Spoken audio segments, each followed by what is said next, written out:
guys, and welcome back to my channel. Skiing was amazing. I really loved going in the mountains again and haven't done it for a long time, so I really enjoyed it. I'm back now and I'm super excited. I have a bodycon dress with some cutouts, an asymmetrical bodycon dress with cutouts for you guys today. So I went through my comments and I found one person who was asking for some asymmetrical stuff. And that got me thinking, like, I really don't do asymmetrical things, designs. Like, everything is super symmetrical in my designs, which got me thinking, and I was just curious to dabble a bit more into an asymmetrical style. I mean, I've done maybe like two, not really sure, apart from like that slit here and there, but you know, anything else, not really. So I'm super excited to do something like that, which I haven't done before. As per usual, if you're interested in the pattern, you can find the direct link to the pattern in the description down below. That is the most direct way to support me and keep videos just like this one coming. Maybe you'll find something more than just that one pattern. So thank you so much, and let's get started with the video. This is my pattern right here. Don't worry about, you know, these blue and green lines. I did a mock-up and I found that I have to change the cutouts, so that's why I, you know, redid them with my marker here. Obviously your pattern will be completely finished and you don't have to worry about anything. And also on top of that, you do not have to do the cutouts if you don't like them. This is just a normal one sleeve asymmetrical dress kind of design, which you can totally do without any of these cutouts. That's why they are in this kind of gray tone, so it's optional. You don't have to do that. One thing really quickly that is super important: once you're cutting out your pattern pieces, for all of the pattern pieces, your fabric, the right side of your fabric has to be facing up or down. Everything has to be at the same orientation basically, and that decides where your sleeve is going to sit. So if you cut everything with the right side facing up, then you're going to have your right arm with the sleeve. If you have your fabric wrong sides facing up, then you're gonna have the sleeve on your left side. So that's just something that you have to decide. It comes down to preference. It really doesn't matter too much. The only thing that is very important is that throughout all three pattern pieces, your fabric always either faces up all the way or down all the way. So if you decide to do the cutouts, which obviously I'm going to show you, and I decided to do the cutouts for this video, don't cut out your cutouts from your pattern or your fabric. Just keep your patterns complete, because I found it is super easy to actually make them if you have your full front and back, and then with an erasable marker you're just adding the placements of the cutout with, you know, you can do that with a tracing wheel, which looks something like that. So you just go over your fabric with your tracing wheel, and then you can kind of see it on your fabric, so you can just mark that with an erasable marker.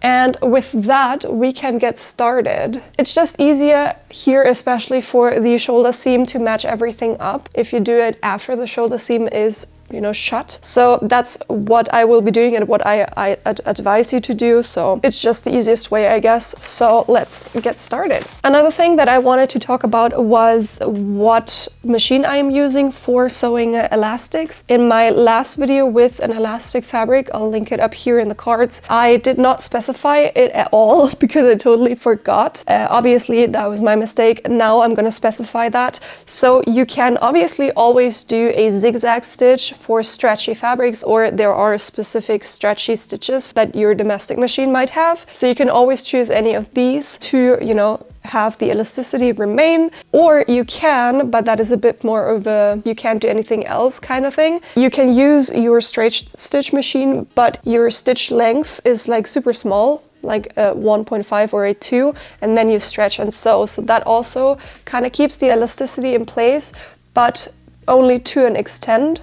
So you want to be careful with that. I'm going to just use my zigzag machine on my domestic machine as I can now. I wasn't able before that machine, so that's also another thing why I never did that. Also, since we're using elastic to, you know, finish the edges of our cutouts. That's also really important to get an elastic stitch, not only the bodice of the dress. Also, do use a jersey needle. I was too lazy to change my needle for my mock-up and it completely ripped the fabric and ruined the fabric. So do change the needle. It does make a difference because of the tip of the needle. A jersey needle typically is not sharp. It's like a more dull needle, I guess, so that it pushes the fibers away instead of, you know, going right through it and tearing the fibers. So that is something you should use. And yeah, I think that's all of the technical stuff. I'm also using my serger, which I'll use for a lettuce hem on my sleeve, and I think also on the hem of my dress. I'm not sure about that yet, but you might also want to use a serger. If you don't have one, you can use a zigzag stitch or a serger stitch on your domestic machine. So the first thing that I will be doing is to put the shoulder seams together, and as you can see, I drew on the cutout. And what I will be doing here for the shoulder seam is to actually clip into the seam allowance right there where the cutouts are, so that I know once I sew where to back tack. That is important so that your seam doesn't randomly just rip open. So I'm gonna sew from here all the way to here, back tack, just sew over here, doesn't matter, you're gonna cut it away anyways. Then right next to that line, I'm gonna back tack again and sew until here and back tack. So that once I cut this out, it has a kind of stopper right here, and it doesn't tear. And here, we're only gonna start the cutout after the seam, so it doesn't matter here. So let's put right sides together of back and front piece. And now you can see the clips right here. Obviously you want to match those up, and then you're going to sew from here to here, back tack. You can also skip to here and then sew this small portion shut here.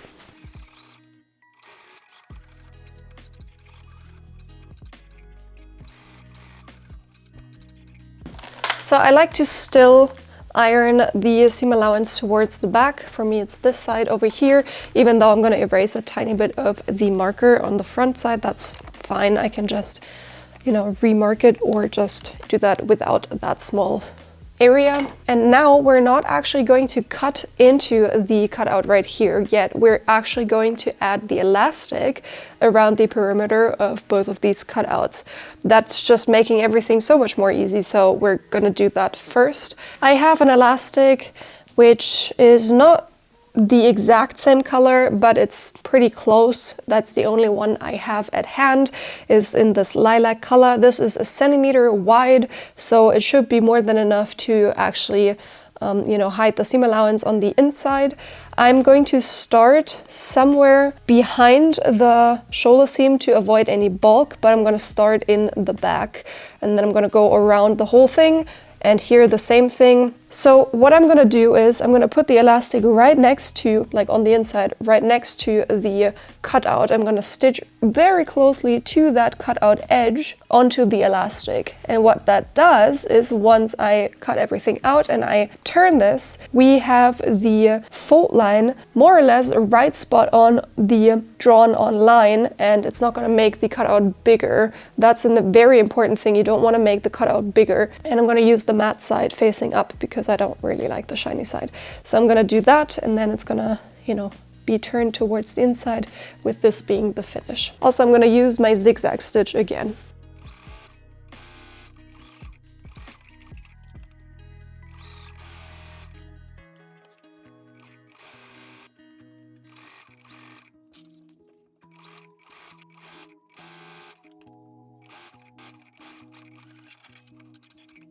And now with all of that done, I'm just gonna cut into the middle right here and flip it around so that I kind of see where I'm cutting once I reach the elastic. And I'm gonna cut it pretty close to the zigzag stitch so that, you know, there is a tiny bit of the elastic peeking out, so I know that I cut off enough.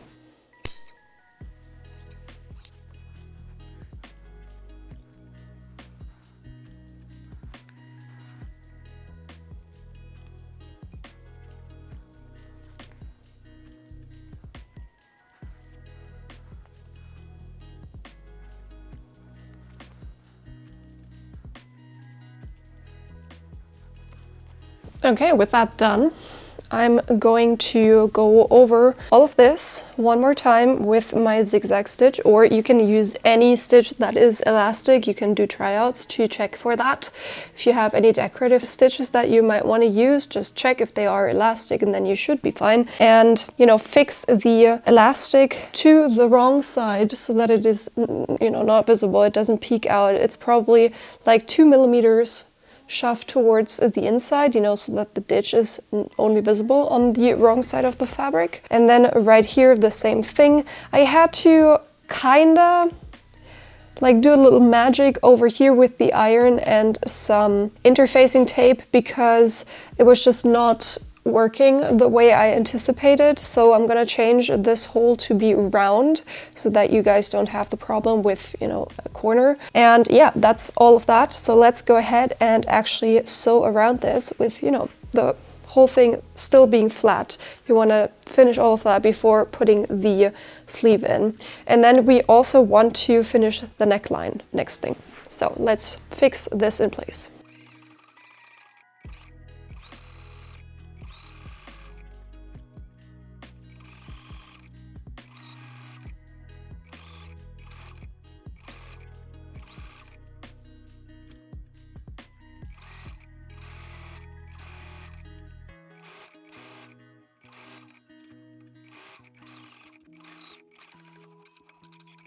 And let's iron the cutouts and the elastics flat.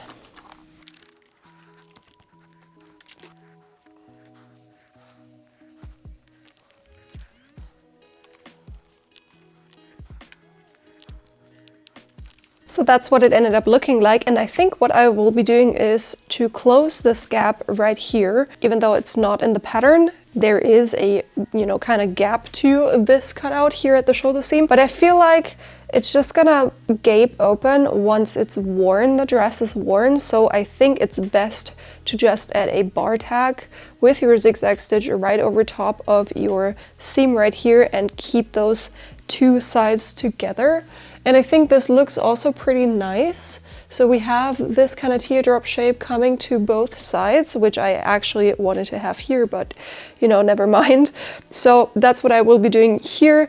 Add a bar tag and, you know, have everything hopefully look neat and tidy once done. And while I'm at it, I'm also going to add the elastic to the neckline right here, which is still open. You know, different to the cutouts right here, I'm actually going to stretch the elastic a tiny bit while sewing so that the neckline is to your body and doesn't gape open. But I'm only stretching it, let's say, to, you know, 90% or maybe 85% of the length, so that it is not too tight and it wrinkles up, and it also, you know, maybe cuts into your skin, but it doesn't gape open.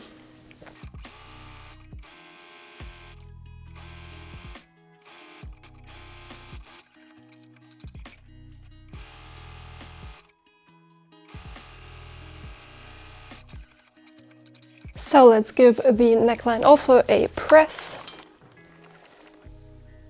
And now we can put the sleeve in. And obviously we only have one sleeve, so it's pretty easy to put that in. Just put right sides together, match up all of the notches, the shoulder notch, the front and the back sleeve notches, and put it in and overlock it.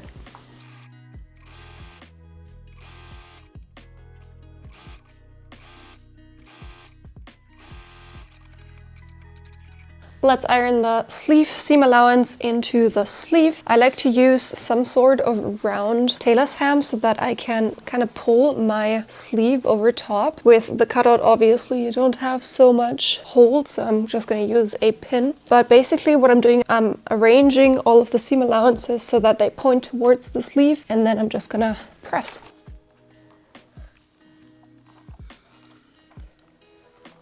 And for the rest of the arm, you can just put it on a flat surface and press from there. And with that done, we can close all of the side seams, overlock the side seams, and then we can go over to hemming everything. So let's close the side seams. Obviously, since it is asymmetrical, one side only goes underneath the arm. So into the armpit, you're going to close that section, and the other section you're going to close all the way until you reach the hem of the sleeve. It is some sort of a flared sleeve, so we're going to use a lettuce hem right here to make it even more flared. So let's do that.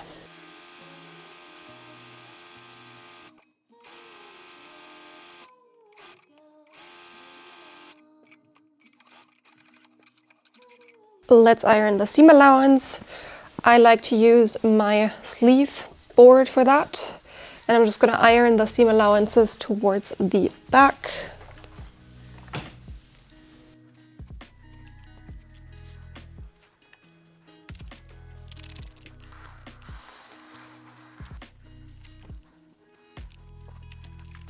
Let's turn everything right sides out, and then we only have to hem the sleeve and the dress itself. So for my dress, I'm gonna do a lettuce hem. If you haven't heard of that yet, it's basically either you do a very like narrow zigzag stitch, and while you sew, you stretch so that once you know everything's done, it kind of does like what a lettuce looks like. And I think it looks really cute, which is what I will be doing for sure for the hem of the sleeve, because that shape already, you know, it kind of works in our favor for that lettuce hem.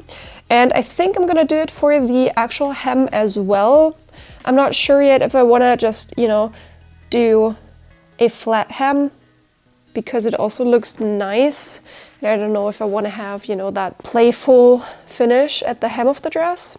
But for sure I will be doing it for the sleeve hem. So I'm not sure about that yet. If you don't want to do a lettuce hem, you can just overlock the edge and then, you know, iron the overlocked edge towards the wrong side and then go over top with a zigzag stitch or another elastic stitch. You know, if you also have a cover lock, you can use that to hem as well. Mine is currently to the overlock setting, so I am not gonna do that because it's like a pain to actually, you know, change that setting. So I will be probably just do a lettuce hem. And that's it for today's video. I hope you enjoyed. I actually went ahead and also made a underbust corset for the dress, you know, in the same fabric. I just bonded some white, you know, cotton poplin to it and then just added interfacing and, you know, did everything that I did for the underbust corset. You can find it on my website for free. It's a free download. Link will be in the description down below. So if you're interested in that, it's just a quick make. I think it just looks really nice with the dress. Obviously you don't have to do that. The dress looks nice on its own as well. You're gonna see it in the videos at the very end. So thank you so much for watching. If you haven't already, please go ahead and subscribe to my channel and ring the bell so you'll get notified next time I post, which is on Sundays. So you can keep an eye out for that. Also leave a comment so that this video gets, you know, pushed out to more people who might be interested in my content in sewing and pattern making and stuff like that. Thank you so much for that. In the meantime, you can go and check out my social media where I post short format content all about my projects, and you know, I do special tips and tricks for my projects. So if you're interested in that, links will be in the description down below as well. As I said before in the beginning of the video, link to the pattern is in the description as well. I'm super excited to see all of your makes. If you post it on social media, don't forget to also tag me. I am always super happy to see your guys' versions of the designs I show you here. So thanks so much for that. And with that, yeah, thank you so much for watching, and I'm gonna see you next Sunday. Bye guys!